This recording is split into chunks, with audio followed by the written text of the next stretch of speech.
مجھے اپنے دل میں یاد کرتا ہے، میں بھی اسے اپنے دل میں یاد کرتا ہوں۔ جب میرا بندہ کسی محفل میں میرا ذکر کرتا ہے، میں اس سے کہیں بہتر محفل میں اس کا ذکر کرتا ہوں۔ اللہ کی محفل تو ملائے اعلیٰ کی ہے، ملائکہ مقربین کی ہے۔ بہرحال اللہ کو تم اپنے دل میں مستحضر رکھو، اللہ تعالیٰ تمہیں بھی یاد رکھے گا۔ دوبارہ فرمایا احفظ اللہ تجدہ امامک تجاہک، اللہ کو یاد رکھو تو اپنے سامنے موجود پاؤ گے، جب چاہو دعا کرو تو احفظ اللہ تجدہ امامک یا تجاہک، اپنے سامنے موجود پاؤ گے۔ اذا سألت فاسأل اللہ، اب آ گیا وہ مرکزی مضمون۔ دیکھو جب مانگو اللہ سے مانگو، غیر اللہ کے سامنے ہاتھ دراز کرو ہی مت۔ ایک حدیث میں آتا یعنی حرام نہیں ہے، دنیاوی قواعد اصول قوانین کے تحت کسی سے مدد چاہنا، کوئی سوال کرنا حرام نہیں ہے۔ آپ سوال کریں، مدد لیں، اسی پر دنیا قائم ہے، ایک دوسرے کے ساتھ تعاون کے ساتھ۔ لیکن اونچا مقام کیا ہے؟ کسی سے سوال مت کرو سوائے اللہ، یہاں تک کہ جوتے باندھنے کا تسمہ تمہیں درکار ہے تو بھی کسی سے مت مانگو، اللہ سے مانگو۔ کیا پتہ اللہ کس کے دل میں ڈال دے اور وہ آ کے تمہیں تسمہ پیش کر دے۔ ہوتا ہے ایسا، بسا اوقات ہوتا ہے۔ جو اللہ کے ساتھ لو لگا کر رکھنے والے ہیں ان کے تو ایسے واقعات ہوتے ہیں کہ دل میں ایک بات آئی اور اس کے بعد وہی بات جو ہے وہ کوئی شخص آ گیا اور اس نے وہ بات پوری کر دی۔ کیونکہ لوگوں کے دل جو ہے وہ تو اللہ کے دو انگلیوں کے مابین جو چاہتا پھر دیتا۔ کیا پتہ اللہ کسی فرشتے کو انسانی شکل میں بھیج دے، آتا ہے فرشتہ، آتا ہے انسانی شکل میں، آتا ہے آپ کی تکلیف کو رفع کر دے، آپ کی ضرورت کو پورا کر دے، اسی سے مانگو، کسی اور سے مانگو۔ یہ ہے توحید کا لب لباب۔ یوں سمجھیے اسلام کی جڑ کیا ہے؟ ایمان۔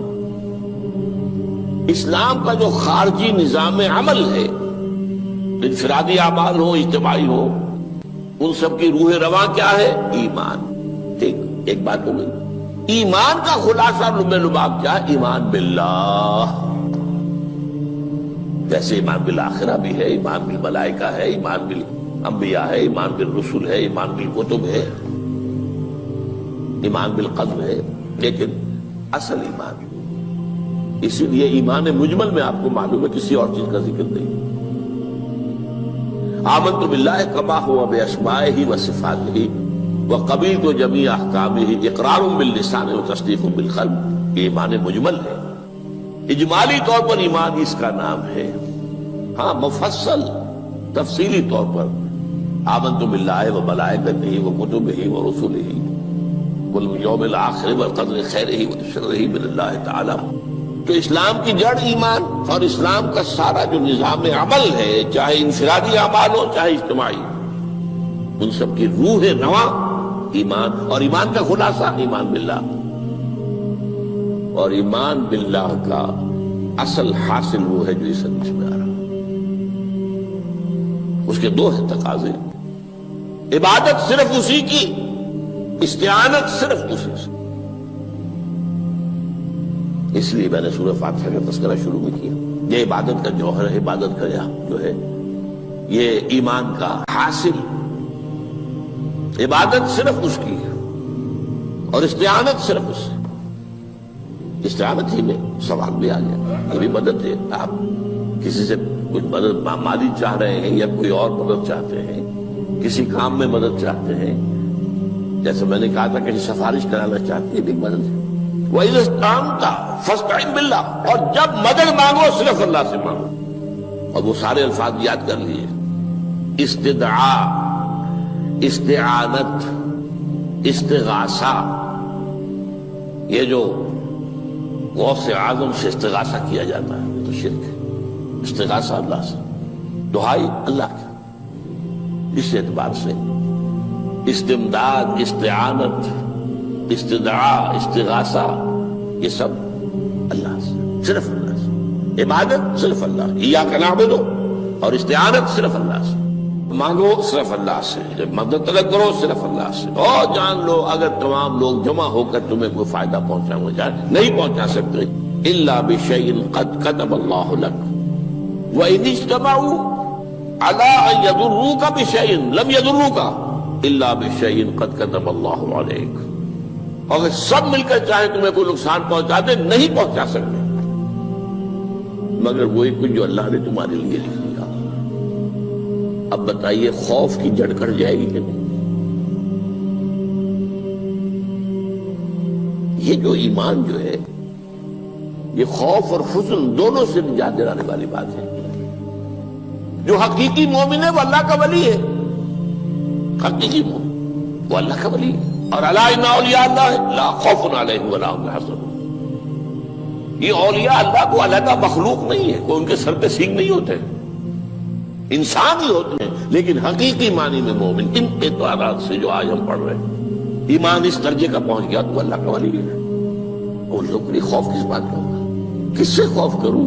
اس کے ہاتھ میں کچھ ہے ہی نہیں، اور اگر کچھ اللہ نے میرے لیے لکھ دیا وہ آ کر رہے گا، چاہے میں لاکھ گڑ گڑاؤں اس کے سامنے کہ مجھے چھوڑ دے، اگر اللہ نے لکھا وہ آیا وہ تو آئے گا، تو کاہے کو اس کے سامنے گڑ گڑانا، کاہے کو جبرسائی کرنا اس کے سامنے،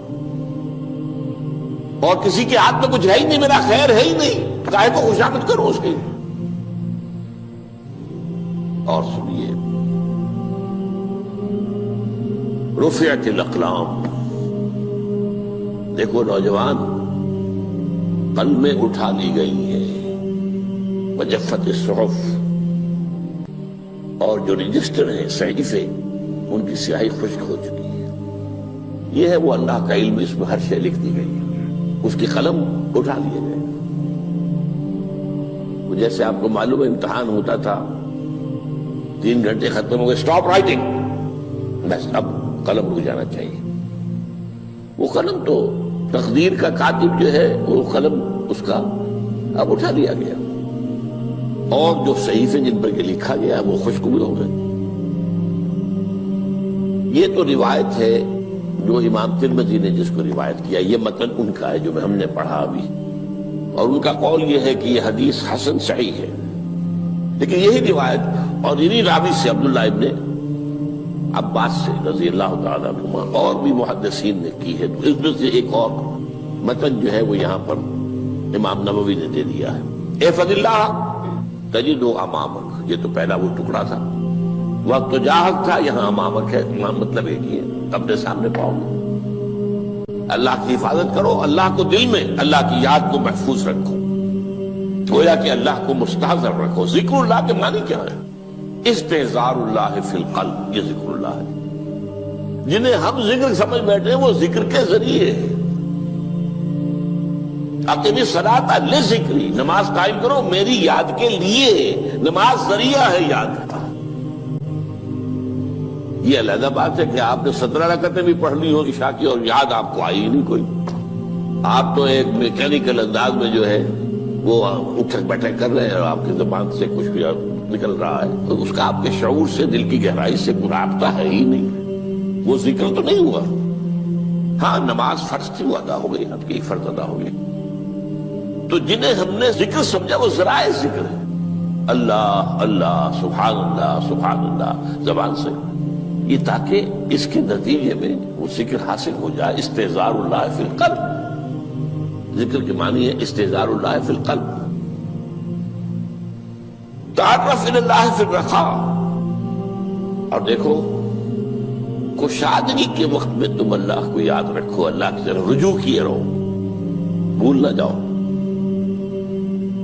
وہ نہ ہو جو کبھی کہا تھا، بہادر شاہ ظفر کے اشعار میں سے بہت زور کا شعر ہے، ظفر آدمی اس کو نہ جانیے چاہے کتنا ہی ہو فام و زکا، جسے عیش میں یاد خدا نہ رہی، جسے تیش میں خوف خدا نہ رہا۔ وہ ہے کشادگی کی حالت میں، جبکہ تمہارے لیے کشادگی ہے، اللہ کی طرف رجوع کیے رکھو۔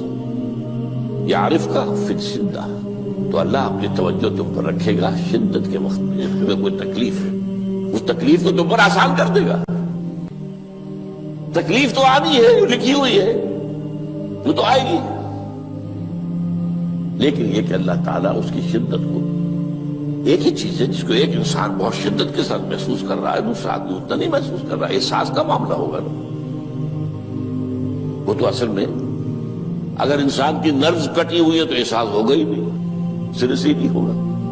تو اس اعتبار سے اللہ تعالیٰ تمہارے لیے وہ شدت کی کمی کر دے گا۔ وَاعْلَمْ أَنَّمَا أَخْطَأَكَ لَمْ يَكُنْ لِيُصِيبَكَ، اور جان لو جو چیز تم سے چھوٹ گئی ہے، رہ گئی ہے، وہ ہرگز تمہیں ملنے والی نہیں تھی۔ اب آپ نے کسی ملازمت کے لیے درخواست دی ہے، درخواستیں مانگی گئی ہیں، اپنی سی محنت کر لی، نہیں ملی ملازمت، اب آپ بیٹھے ہوئے افسوس میں، رنج میں، غم میں، فلاں نے یہ کر دیا، فلاں نے یہ کر دیا، وہ فلاں جو ہے بڑی تکڑی سفارش لے آیا تھا، فلاں نے رشوت دے دی۔ چھوڑو میاں اس کو، وہ تمہارے لیے نہیں تھی۔ کاہے کو اپنے ذہن کے اندر یہ کھچڑی پکا رہے ہو بیٹھے ہوئے؟ خواہ آپ شاید سوء ظن میں بھی مبتلا ہو رہے ہو، کسی نے نہ رشوت دی اور آپ سمجھتے ہو کہ رشوت دی ہے اس نے۔ یہ ساری چیزیں جو ساری سیئات، ان کی جھٹکٹ ہے۔ وَاعْلَمْ أَنَّمَا أَخْطَأَكَ لَمْ يَكُنْ لِيُصِيبَكَ وَمَا أَصَابَكَ، اور جو چیز تم پر آ گئی، لَمْ يَكُنْ لِيُخْطِئَكَ، ہو ہی نہیں سکتا تھا کہ وہ تم پر نہ آ۔ یہ کر لیتا تو ہو جاتا، شاید یہ کر لیتا، میں نے ٹیکا پہلے لگوا دیا ہوتا تو یہ بات نہ ہوتی۔ بھائی وہ جو ہونا تھا وہ ہونا تھا۔ اب یہ وہ چیز ہے جس سے انسان میں کیفیت پیدا ہوتی، تسلیم و رضا۔ ہم بھی تسلیم کی خو ڈالیں گے، بے نیازی تیری عادت ہی صحیح، اے اللہ جو تو نے چاہا مجھے قبول ہے۔ اسی لیے میں نے آپ کو آیتیں سنائی سورۃ تغابن کی، ما اصاب من مصیبت الا باذن اللہ، کوئی مصیبت نہیں آتی مگر اللہ کے اذن سے۔ وَمَن یؤمن باللہ یہد قلبہ، جو اللہ پر ایمان رکھتا ہو اللہ اس کے دل کو ہدایت دے دیتا ہے۔ ہدایت کس بات کی؟ تسلیم و رضا۔ سر دوستاں سلامت کہ تو خنجر آزمائی، نہ شبد نصیب دشمن کے شبد ہلاکت دیگت۔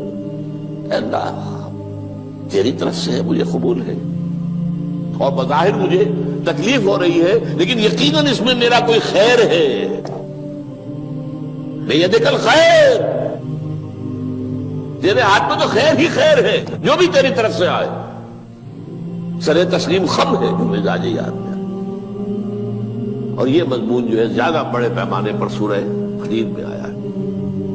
ما اصاب من مصیبت فی الارض ولا فی انفسکم الا فی کتاب من قبل ان نبرأها، کوئی مصیبت نہیں آتی نہ تمہاری جانوں میں نہ زمین میں زلزلہ آ جانا، سیلاب آ جانا، کچھ اور زمین کا دھنس جانا، یا یہ ہے کہ تمہاری جانوں میں کوئی بخار ہو گیا، کوئی اور تکلیف ہو گئی، اچانک معلوم ہوا کہ انسان جو کینسر ہے اور کینسر بھی اب 3rd سٹیج کو پہنچ چکا ہے، لیکن جو بھی آیا ہے وہ اللہ کے علم کی کتاب میں پہلے سے لکھا ہوا ہے۔ فی کتاب من قبل ان نبرأها، یہ کتاب میں درج ہے اس سے پہلے کہ ہم اسے ظاہر کریں۔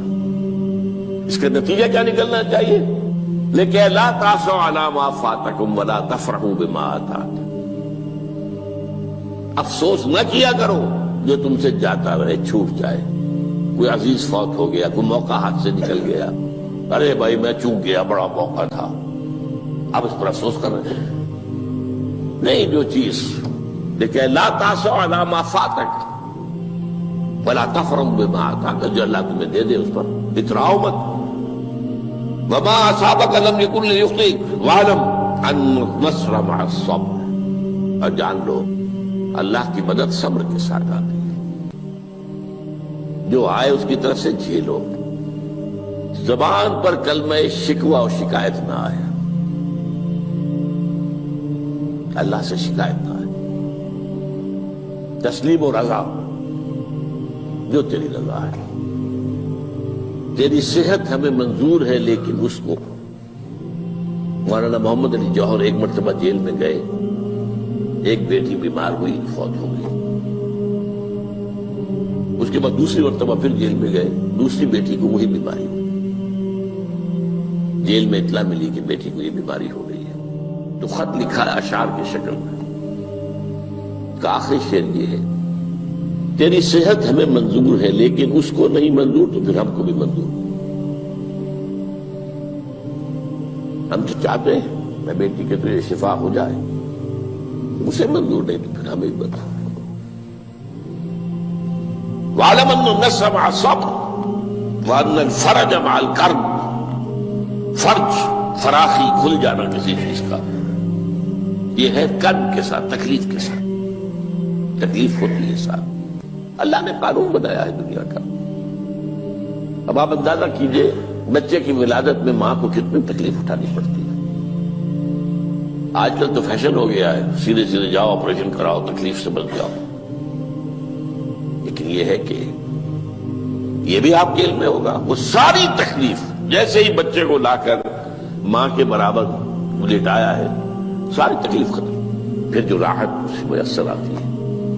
ان الفرج مع الکرب وان مع العسر یسرا. اسی لیے میں نے وہ آیتیں بھی پڑھی تھی، ان مع العسر یسرا ان مع العسر یسرا. اس دنیا میں یہ اللہ نے نظام بنایا ہے، سختیاں جھیلنی ہی ہوں گی. لقد خلقنا الانسان فی کبد. ہم نے انسان کو پیدا کیا مشقت کے اندر، مشقت تو کرنی پڑے گی. کسی کی جسمانی مشقت زیادہ، کسی کی ذہنی مشقت زیادہ، مشقت سے چارہ کسی کو نہیں. تو یہ ہے ان مع العسر یسرا ان مع العسر یسرا. بارک اللہ لی ولکم فی القرآن العظیم ونفعنی وإیاکم بالآیات.